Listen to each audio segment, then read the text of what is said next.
Hello everybody, this is Ogre and I'm going to be doing my review for the 2005 movie Cursed. This is for my 16th day of 31 Days of Horror.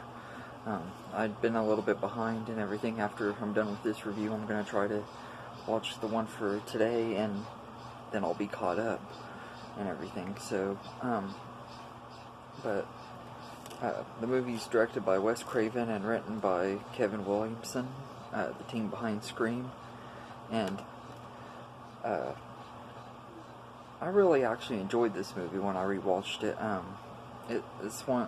This was the unrated version. I had never seen it before, and the unrated version does have quite a bit of a difference in the PG-13. It was a lot more fun to watch and everything, and I think it was a little bit longer too. But the cast in here is all pretty good. The movie's about a brother and sister who get in this car wreck, and they're trying to help the girl that is in the other car. She's stuck in there. They're trying to help her out, and a werewolf attacks and kills that girl, and it scratches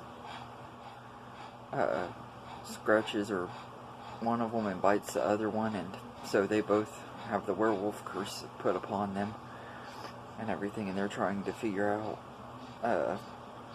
what to do to stop it and everything.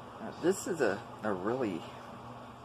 this movie could have been so much better than it was, but I think it is a pretty decent movie. I think it's a lot better than at least this version is. The PG-13 version is not that great, and this one just is a little bit better because the unrated version gives us more gore and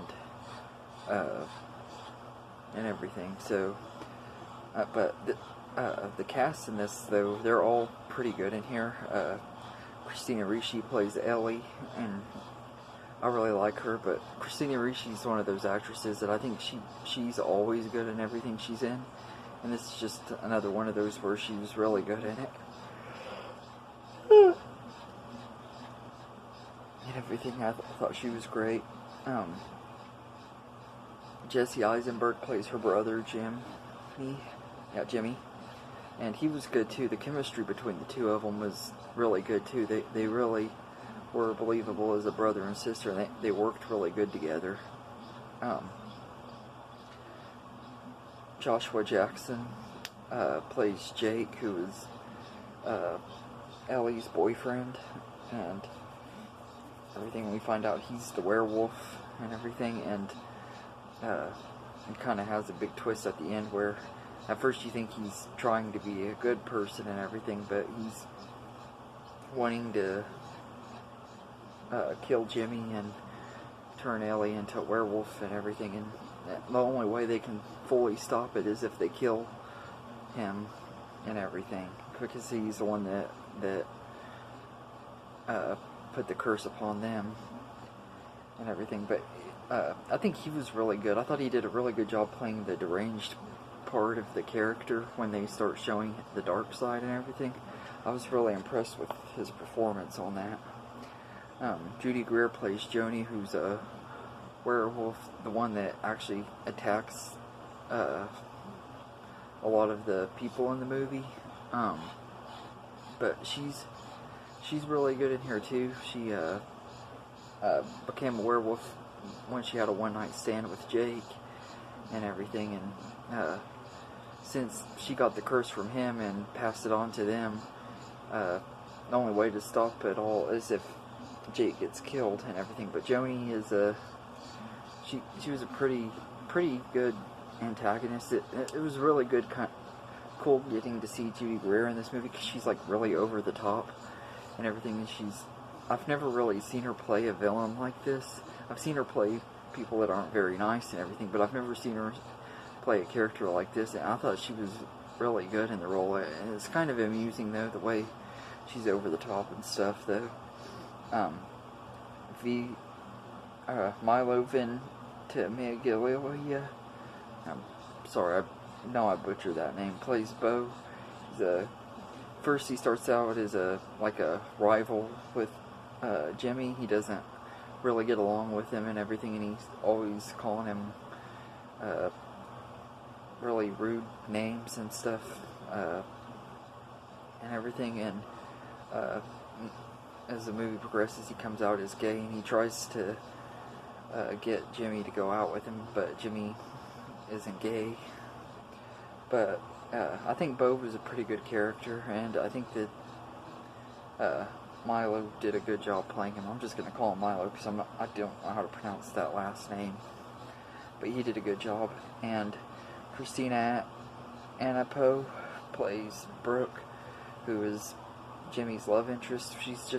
She's kind of like a side story that's not, you take her out of the movie and it doesn't change anything at all, really, except for the love interest at the end of it. And personally, I don't think that they really built up the relationship between Jimmy and Brooke very well. It didn't work and everything. I think it would have actually made more sense to have him go with Bo, because at least they kind of built up something in this movie. She's just like she's not even in this movie very much, and if they took her out of it, it wouldn't have changed anything.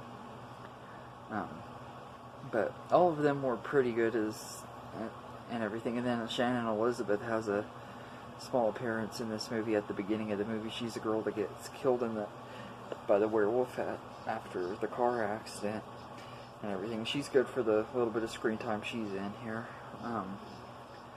But you could tell that there was a lot of meddling done behind the scenes of this movie, because the Weinsteins really fought with the production of this movie and tried to keep it rated PG-13 because they wanted it to be more profitable and everything. And it's really obvious that they had to do a bunch of reshoots and stuff like that. And there was some really, really bad CGI. I mean, CGI hasn't really gotten that much better to me, but I mean, it's just really terrible in this.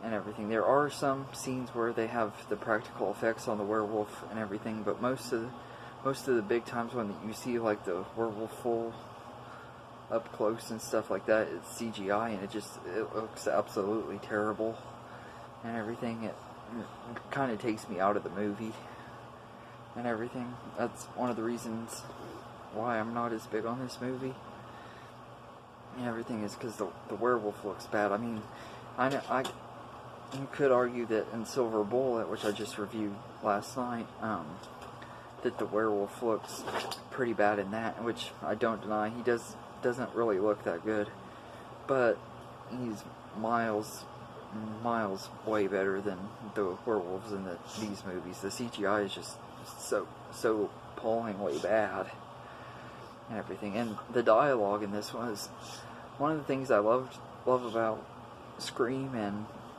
stuff, that Kevin Williamson used to write Scream, Dawson's Creek, and other movies that I've seen, is the dialogue is usually really good. But this movie, some of the dialogue is just really cringeworthy and really, really bad and everything. The actors do the best they can with some of the dialogue, but there's even times where you can tell that they're even having trouble saying this stuff because of how bad the dialogue is in this and everything. So that's another thing that I didn't like about this movie. But all in all, I think this movie is alright. Like I said, the unrated version is a lot better. The PG-13 version just was not that good. I didn't really enjoy the PG-13 version at all. But this one, the unrated version is a lot better. I'd give the unrated version a 7.5 because I enjoyed it quite a bit on rewatch and everything. And if I were to rate the PG-13 version, I would give that one a 6 out of 10. So I do think that this unrated one is a big step above the PG-13, and to me it's more watchable and everything. It's not one that I'd probably want to rewatch very often, but I might watch it every once in a while because I do like Christina Ricci, and I kind of have a little bit of a Wes Craven collection going. So if I were to watch either my movies in my Christina Ricci collection or my Wes Craven collection, I I wouldn't skip it or anything, but yeah, it wouldn't be one of the ones that I would go to though either. So, but anyway, let me know in the comments what you think of this movie. I think it's a decent movie, but I don't think it's a great movie, and I can understand why people don't like it, because it could have been so much better and everything, with such a great cast that all did their best that they could with the material they were given. I think this movie could have been a lot better, though. So let me know in the comments what you think of this movie, and I hope you enjoyed this video, and have a good day, everybody.